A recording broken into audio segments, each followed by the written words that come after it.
Hello there, it's Keith here. So we're going to be beta testing today. Now, I don't know if you've been following my series, but I've recently been testing on the ZX Spectrum and then the Amstrad CPC. So my game is now pretty much finished there. Hopefully there's no more bugs in that. But I'm going to start today on the MSX. So let's have a look at what we're going to do today. Well, I'll just explain a little bit about my game on the MSX. There's basically three functional versions of the game depending on what kind of system you've got. So there's what's called the normal version. Now this is what you got on an MSX2, an MSX2 Plus, or a Turbo R that doesn't have the V9990. Now that is basically the normal game, as you will. It's perfectly fine. It's the sort of typical way that the game looks. Now, if you have a V9990, you kind of get the enhanced version. The gameplay is the same, but you get improved backgrounds, and the bullets have sprites rather than just being little 2-pixel square dots. Now, if you've got the WSX, which has a faster processor, you get the same version, but it runs a little bit faster. If you've got the Turbo R and the V9990, then you get the special version, which is where the frame rate is much smoother. It's actually reprogramming the entire game to make the game mechanics work differently, and that gives a much smoother experience. But I mean, really, the gameplay, whichever system you've got, the gameplay is identical. So it shouldn't really make any difference whether you're on the lowly MSX2 or whether you've got the Turbo R and the V9990. But really, if you get the chance, I'd strongly suggest you try and get the V9990, not particularly because it does so much for my game, but because it's an excellent bit of hardware, and if the install base increases with it, then people will start to develop more games for it, and the potential of the device goes vastly further than I've used, because I was in some ways limited by trying to make sure my game worked on the basic MSX2 and the V990 systems in the same way. So as I say, that's one thing to just consider out there if you are a big fan of the MSX. Now, just to reiterate again, the game works fine on the 2 Plus. It uses none of the features. So whether you've just got the MSX2 or the MSX2 Plus, you won't see any difference. I know some people like the extra features of the 2 Plus, but I think the game I've managed to produce without using those features looks and plays great, and by not using those features, I've hopefully opened up a larger user base to the game. Now, I've said about the game requiring the MSX2, but just please bear in mind it does require a floppy disk system of some kind. The game does not come on cartridge. It's a floppy disk based game. Now, of course, the game will work fine from a physical floppy drive, a 3.5-inch disc if you've got one. If you don't have a physical floppy drive, what I'd suggest you do is get the Mega Flash ROM, because this will take even the most basic Panasonic A1 and it will make the game work absolutely fine on it. Now, the one I've got has got the memory upgrade, so this has 512k of memory inside it. I know this makes the interface work better, but as far as I know, the game will work fine on just a 64k system with just the sort of cheapest Mega Flash ROM. I've actually got the cheaper version on order, so I'm going to test that later, but as far as I can tell, it will work fine. And also, the game only uses the internal BDOS calls. So if you've got an alternate disk system and you want to run the game from that, as far as I know, it should run. But so anyway, enough talking. Let's have a look at the hardware I'm going to be testing on today, and let's see what systems I've got and how I've got them set up. Okay, so let's begin. So this is my basic Panasonic A1 Mark II. The Mark I is identical, really. Now, this machine does not have any floppy disk drive built in. It's only got 64k of RAM and it's an MSX2. This is kind of the most common MSX you can get. So I'm going to be testing the game quickly today on this system just to prove it works, because as I say, this is kind of what most people who've got a budget system will have. It's got no floppy drive, so I'm going to be using the Mega Flash ROM to play on it. I've got the sort of top end version, but as I say, if you've only got the cheapest version, it should work on that as well, just provided you've got some kind of floppy disk emulation. Okay, so we'll be using that. I've also got this Hitbit machine, which we'll probably do more playing on, because the one I've just shown you actually has some kind of compatibility problem with my TV. It doesn't work with the component, so I actually have to use an analog TV aerial cable, so the quality's really poor.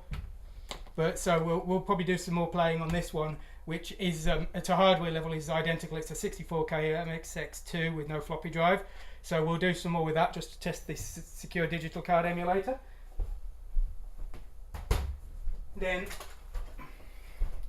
Then getting a little more serious, we've got the A1F, which is the enhanced version. Where is it? It does have a floppy drive there, so I'll be using that. I probably won't show this on camera because I've got so many of these machines I can't show them all, but I will be testing on this just to make sure it works.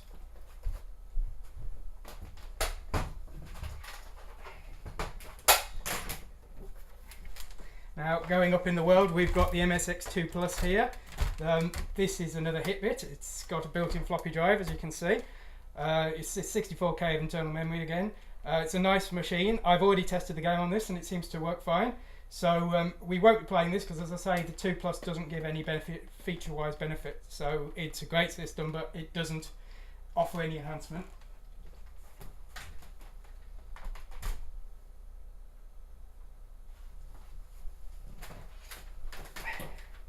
And then finally, there's this machine. Now this is the this isn't a 2 Plus. This is just a regular 2, built-in floppy drive in the nice red there. Another 64K system. This is actually kind of my favourite system. The design looks great, and the other thing I like is the internal floppy drive. It seems to be an actual PC floppy drive. It's got no drive belt. All the other floppy drive machines I've had to have their drive belt swapped to get them working. This one didn't, and it seems to use a conventional floppy drive connector. So if you were having to repair it, it'd probably be a lot easier to do. All the other ones use proprietary connectors. So as I say, this one looks nice, it works nice, and it's a great standard machine. So today we're going to be playing the game. I'm going to show the first 2 levels of play on this, and later on you're going to see it with the V990 in a different video, because as I say, the basic MSX2 with the V990 gives great functionality, and all of the graphics are the same as if you had the Turbo R. But a machine like this, or a machine like the A1 with the V990 is much more widely available to people than the relatively rare Turbo R. So that's kind of what I'd recommend for the premium experience, if you will. But as I say, the game, as you'll see today, looks and plays just as great. Well, it almost looks as great, but it plays just as great even on a relatively humble MSX like this, or the A1, as long as you've got a floppy disk drive emulator attached to it. Okay. So let's get these out of the way and let's start our testing.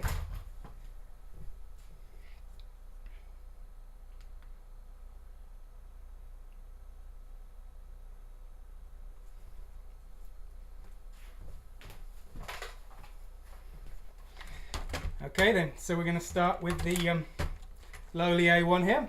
As I've said earlier, it does have problems with my TV. It works with other TVs, but the only other one I have is a tiny little in-car TV, so we're not going to use that. I've got my rather butchered power cable here, which looks terrible but does still work. I do have a better one there. So I don't think that's plugged in at the moment. I'm going to be using a joypad today, so let's plug that in. The game does work on keys as well. It can use 2 fire buttons on a joypad. And I'm going to use my Mega Flash ROM because, as I've said already, this machine does not have a floppy drive. Now, and for reasons that aren't entirely clear to me, this machine does seem to be slightly temperamental with the Mega Flash ROM. I seem to have to hold down delete, and I think that bypasses the internal firmware of the machine. Escape, which bypasses the cartridge written to the Mega Flash ROM, which is weird because I've never written one, and I've actually wiped the Mega Flash ROM to try and remove anything that's in there, and then I have to hold down 0, which boots to the internal disk image, which is the disk management system. But if I hold down all 3 of these, this delete key here, this 0 key and this escape key, it should work. So let's hope for the best. It's weird because on like the Turbo R and my other systems, I don't have to hold down any of these keys, so I don't know why this machine's so difficult. I wiped all kinds of crazy things. I nearly trashed the Mega Flash ROM. I had to reinstall all the kernels on it because I thought there must be something wrong with it, and I was wiping things. But it seems to be just that this key press combination is required on the Mark II here and on the hit bit that has no internal floppy drive, and I don't know quite why that is. So anyway, this is the disk management system here, and I'm currently browsing around the emulated disk, which is disk A. I apologise for the video quality. That's why we're going to move to a better system later, but as I say, this will only work off the aerial socket on this TV. So if I press L for log drive, and then I think it's B, you can see now I've got disk1.dsk. So if I hit enter on that, it's now installing the disc one. There is only one disc to my game, so it's now installing that, and it says it's registered, and that should be it. So now all I need to do, if I turn the machine off and hold down escape and delete and turn power on again. Now I'm not holding down 0 this time because the disk has been logged to disk 1, and it should select that automatically. And that looks good. Okay, my game is now loading.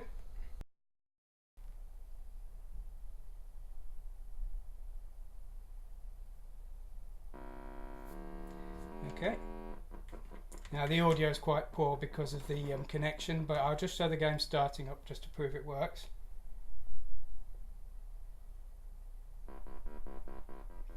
And here's the game running. Now the audio and video aren't very good because of the connection.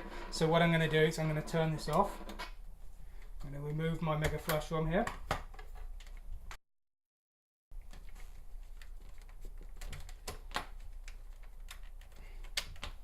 And I'm going to put this away.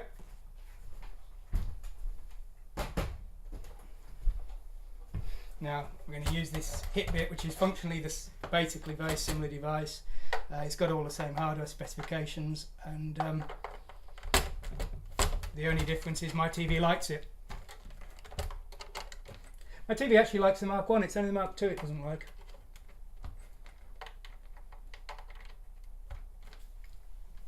Let's put this on. Okay, so if we turn it on, and I think I do need to hold down delete on this machine as well. Now the disk image is actually copied into the ROM of the cartridge, so I don't need to select it again. It's now kind of pre-configured to this cartridge until I change it for something else. Okay, and it's loading okay now.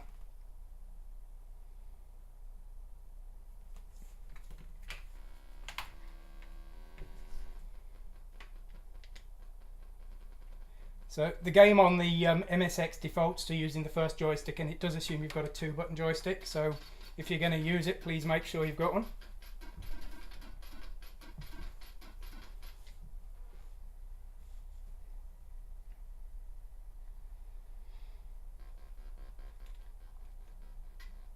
Okay, and here's the game. So I'll just explain a bit about how the game technically works and how the game has been converted from the Amstrad CPC version to the MSX. The game is 16 colours. It was only 4 colour on the CPC, but 4 colour used raster switch. But the CPC version uses raster switching to make it look like it had more colours. All of the sprites have been converted and recoloured for this version of the game.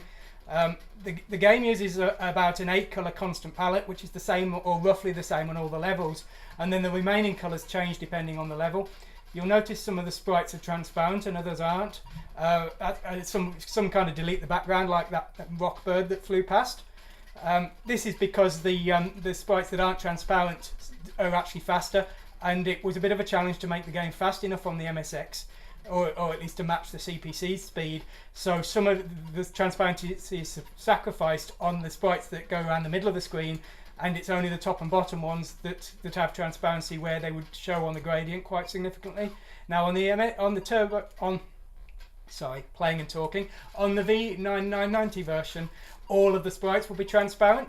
So because the thing's so fast that something like that is just a triviality to it. So that's one sort of feature that the V990 gains, and it also has improved backgrounds and it has foreground parallax. But the gameplay is basically the same. The small dot bullets are slightly more detailed, so there's some extra animation on the bullets in the boss battles, and there's some bits of foreground and background graphics, but basically the game's the same. Now the gradients you see at the top and the bottom, they are actually, if you're familiar with the V990, they're done. If you're familiar with the MSX2, sorry, they're done by direct memory access, and so they're being drawn by sort of changing the memory 1 byte at a time, and that's being done while the rest of the background is being done with fill commands. So that was a big thing that allowed me to get a level of detail which really I didn't think the MSX at first was going to be able to do. I didn't think it could do the gradients fast enough, but that allowed me to get the gradients done and maybe even save some time. But most of the the bullets are also done by direct memory access. The V9990 version isn't. They use sprites, But again, as I say, it's just so fast compared to the regular version, and compared to other 8-bit systems, it's really quite incredible. So here we've got a boss battle coming. All of the backgrounds are based on the CPC version. The only one where the MSX2 couldn't quite do what the CPC did was the second level, where there was a kind of interlaced tree trunk effect, and I had to simplify that because the CPC could draw a line and then skip a bunch of lines with solid fill, but the MSX, I couldn't make it do that effectively, so I just did have to slightly change that background. But on all the other ones, the MSX versions are basically recolored, improved versions of the CPC. So the MSX2 experience that you're seeing here should always be roughly as good. I mean, there might be some slight speed differences here, but the graphics should always be as good, if not better. And on a level like this, the CPC is very similar. On the forest level, the colours on this version are far superior, especially the Zombie 2 battle, the end of level 2, which you'll see soon, because the CPC, because the boss moved up and down, the raster colours couldn't really give any benefit there. But as I say, on the MSX, there was no colour limitation. So you can see here that there's a kind of gap in between the top and bottom of what's supposed to be the tree trunks. That was the only time in this version of the game where I really had to cut down a little bit to keep it fast on the MSX. But everything else is is pretty much the same. So this is the zombie forest, and we've got zombie salarymen down here, and we've got these fungus beetles up here, and there's a zombie capybara as well, and there's the end of level boss, the corporate monster Zombie Chew, which is a joke on a certain famous character, which I won't mention for fear of getting sued. So I'm going to be playing today on a bunch of different MSXs, but as I say, the experience you see here will be the same whether you've got a disk system, whether you've got a 2 Plus. There's no difference in the visual experience, and you do only need 64K of memory and the standard 128K of video memory that the MSX2s and the 2 Pluses have. So again, there shouldn't be any difficulty in getting a machine that can play it and play it to this standard. I will be doing a later video showing it on the MSX2 with a V9990, which I do have, and later I will do one of the Turbo R version, which is kind of the supreme experience, if you will, because it's really, really very fast video card. So I noticed there's a flashing pixel just on the top right of the screen here. I don't know if you noticed that. That's actually fixed on the new build. This build I obviously haven't updated it yet, so I do need to fix that. But that's just a slight bug in this build of the game. Getting attacked, better use the smart bombs.